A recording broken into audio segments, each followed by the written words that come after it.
गंवार सास। ममता ने अपने बेटे को पढ़ा लिखाकर बड़ा आदमी बनाया। अब वो शहर में अपने परिवार के साथ रहता है। एक दिन ममता का बेटा रोहन अपनी पत्नी आलिया से कहता है, अरे आलिया, सुनो, माँ अब से गांव में नहीं रहेगी।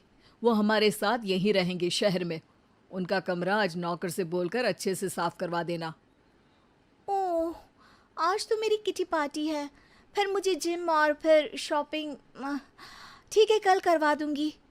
अ, अच्छा, लेकिन माँ के सामने ये कपड़े नहीं चलेंगे। हाँ, तुम्हें साड़ी या सूट पहनना होगा।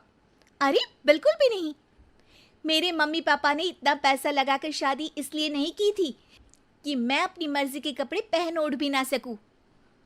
अरे चलो, गुस्सा मत हो, लेकिन कुछ दिन तो माँ की खुशी के लिए कर सकती हो ना। लेकिन आलिया मानती नहीं। माँ आती है सिंपल सी साड़ी, झोला और चप्पल पहनकर।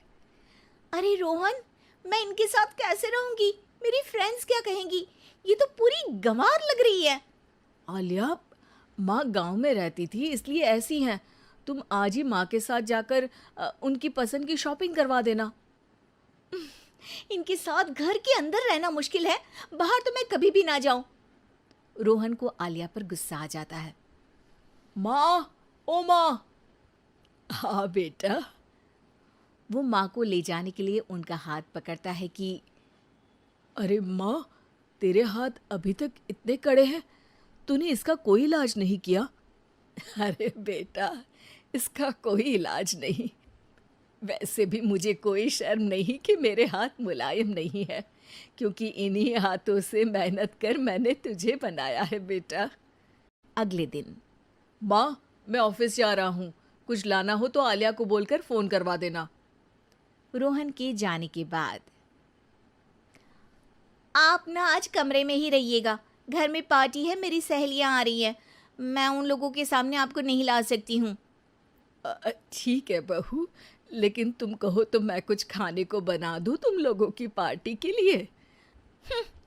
वो लोग सिर्फ कॉन्टिनेंटल या थाई फूड ही खाते हैं।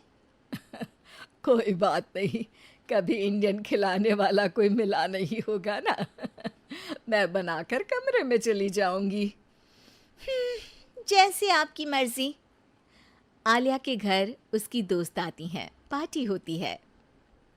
अरे वाह आलिया, ये क्या है खाने में? बड़ा ही स्वादिष्ट है यार, इसकी रेसिपी मुझे चाहिए। हाँ, और ये दाल, ओ माय गॉड, मैंने तो किसी 5 स्टार में भी ऐसी दाल नहीं खाई है यार। तू कुक को यहाँ बुलाना। अब आलिया घबरा जाती है। हाँ हाँ हाँ हाँ, क्यों नहीं। माँ जी ज़रा बाहर आइए। आलिया की सास सिंपल सी साड़ी और गांव के अंदाज में आती है। अरे बहू, क्या हुआ? खाना पसंद नहीं आया क्या? बहू? अरे ये गांव से दिखने वाली औरत तुम्हें बहू क्यों बोल रही है? कौन है ये? वो हमारी नई नौकरानी है। सास बहू की बात सुनकर बहुत दुखी हो जाती है। वो सर झुकाकर जा ही रही होती है कि एक सहेली बोल पड़ती है। अरे कहाँ जा रही हैं माँ जी? वो उठकर उनके पैर छूती है। जीती रहो बेटा। क्या है ना, आपकी शक्ल बिल्कुल मेरी माँ जैसी है। पता है आलिया, मैं शहर पढ़ने आई और फिर शहरी हो गई, लेकिन मेरे माँ पापा तो आज भी गांव में रहते हैं, बिल्कुल इनके जैसे ही हैं। आप यहाँ बैठिए ना आंटी, आप सच में बड़ी खूबसूरत है और आपके हाथ का खाना तो लाजवाब है।